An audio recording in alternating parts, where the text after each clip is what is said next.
मितवा मालिकेच्या पुढील काही भागामध्ये आपल्याला हा जबरदस्त असा ट्विस्ट पाहायला मिळणार आहे, ज्यामध्ये ईश्वरीने अर्णवला प्रेमाची कबुली दिलेली आहे। ती कशी हेच आपण या भागामध्ये पाहणार आहोत, तर हा व्हिडिओ शेवटपर्यंत नक्कीच बघा। चला तर मग वेळ न घालवता व्हिडिओला सुरुवात करूया। खरं तर आता अर्णव आणि ईश्वरी मध्ये थोडे वाद झालेले असतात आणि त्यामुळे ईश्वरी अर्णवला सगळं सांगत असते, पण अर्णव काही ईश्वरीचं ऐकत नसतो आणि म्हणूनच आता ईश्वरी आपल्या आईसोबत माहेरी निघून आलेली असते।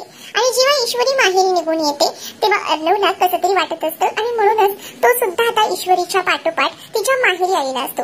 आणि त्याच वेळेला आता ईश्वरीला माहेरी आल्यानंतर सगळीच जण लाड करत असतात, पण तेवढ्यातच जेव्हा अर्णव येतो ना तर कोणीही ईश्वरीकडे लक्षही देत नाही। ईश्वरीला अगदी काडीची किंमत दिली जात नाही, कारण आता त्यांच्यासाठी त्यांचा अर्णव म्हणजे त्यांचा जावई बापू हा खूप जास्त इम्पॉर्टंट असतो।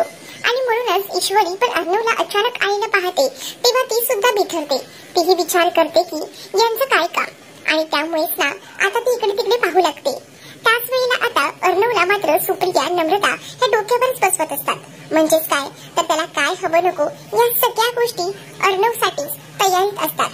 त्यावेळेला आता इशूला सुद्धा विचारलं जात नसतं। इशू बिचारी पाहत असते आणि ती म्हणत असते की माहेरी तर मी माझ्या गे, पण कौतुक मात्र याची होत आहेत हे का, हे तिला काही कळत नसतं। पण अर्णवने नम्रताला आधीच त्यांची भांडणं झाल्याचं कानात कुजबुजलेलं असतं, त्यामुळे नम्रता देखील आता अर्णवला सपोर्ट करत असते। नम्रता ही अर्णवच्या टीम मध्ये असते आणि त्यामुळे आता अर्णव आणि नम्रता एक टीम झाल्यामुळे आता ईश्वरीच्या तोंडामध्ये म्हणजे ईश्वरीच्या मनात जे काही आहे ते तोंडावर आणायचं हे मात्र त्यांनी ठरवलेलं असतं आणि त्यासाठी त्यांचे हे प्लॅनिंग सुरू असतात। पण आता इशूला या सगळ्याबद्दल काहीच माहित नसतं। इशू जी आहे ती निमूटपणे बाजूला जाते। इशू ज्या वेळेला बाजूला जाते त्यावेळेला मात्र नम्रता ही इशूला मुद्दामूनच बाजूला करते आणि त्यावेळेला मात्र तिकडे ना अर्णवचे लाड केले जातात। अर्णवला काय हवं नको खायला ते सगळं काही विचारलं जातं आणि त्याच वेळेला नम्रता मुद्दामून अर्णवकडे पाहून हसत असते। आता आई सुद्धा या प्लॅनिंग मध्ये सहभागी असते आणि आई ही खूप जास्त खुश असते।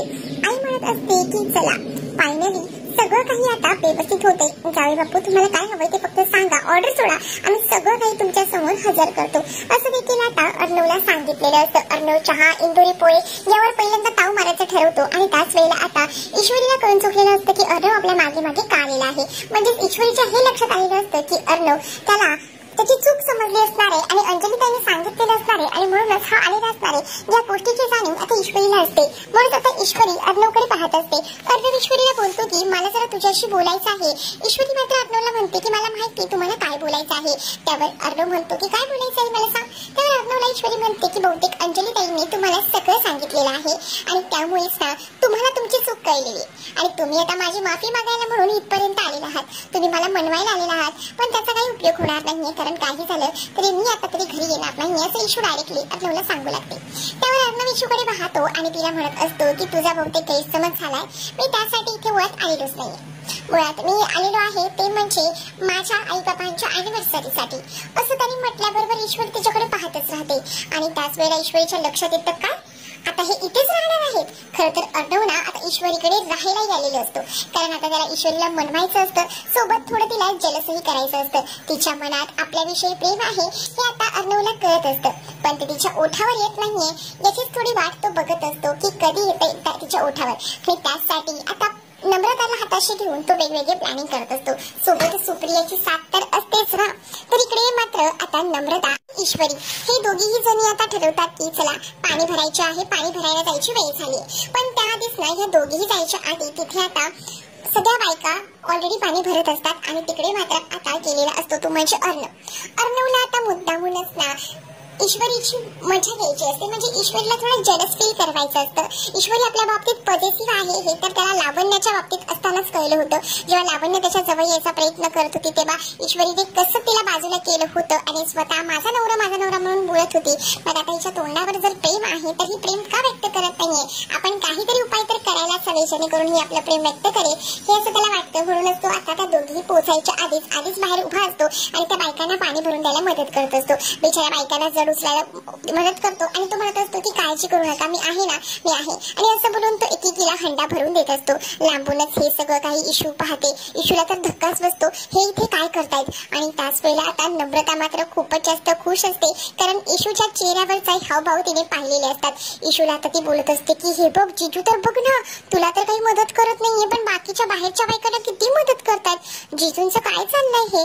तेव्हा मात्र इथे अर्णव ना त्या बायकांसोबत छान टाळ्या वगैरे वाजवून बोलत असतो. म्हणजेच त्या बायकांना त्याला हाय बाय काय करत असतात. त्या म्हणत असतात की खरंच ना तुम्ही आहात ना, खरंच चाळीचे जावई शोभता बरं.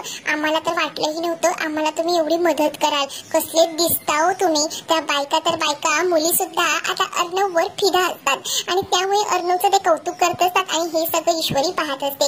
ईश्वरी जेव्हा हे सगळं लांबून पाहते तेव्हा ती जलस होते, कारण तिला दिसतं की आता आपला नवरा हा दुसऱ्या कोणीतरी बायकांसोबत पाणी भरत आहे. आणि त्यामुळे ती आता अर्णवचा हात धरते आणि अर्णवला बाजूला घेऊन येते. आणि ती म्हणत असते की जास्त हिरो बनायचा प्रयत्न करताय का.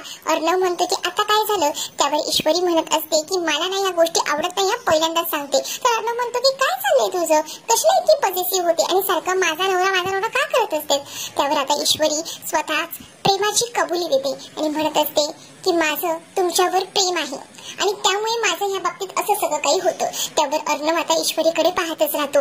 फायनली आपल्या मनासारखं झालेलं आहे. ईश्वरीने अर्णवला प्रेमाची कबुली दिलेली आहे. तर तुम्हाला हा भाग कसा वाटला हे मला नक्कीच कमेंटमध्ये सांगा, कारण प्रत्येकाची इच्छा होती की ईश्वरीने लवकरात लवकर अर्णवला आय लव्ह यू बोलावं. तर ईश्वरी तर आता अर्णवला आय लव्ह यू बोललेलीच आहे, तिने कबूल केलेला आहे. अर्णववर प्रेम आहे, पण अर्णव आता कधी एकदा आपल्या ईश्वरीला म्हणजे त्याच्या मिस इंदोरला कबुली देतो हे पाहणं इंटरेस्टिंग असणार आहे. तुम्हाला प्रोमो कसा वाटला हे नक्कीच मला कमेंटमध्ये सांगा. प्रत्येक जण या प्रोमोची वाट बघत असणार आहे याची तर मला अपेक्षाच आहे. चला तर मग भेटूया पुढच्या भागामध्ये. तोपर्यंत टाटा बाय. व्हिडिओ आवडला असेल तर व्हिडिओला लाईक करायला विसरू नका.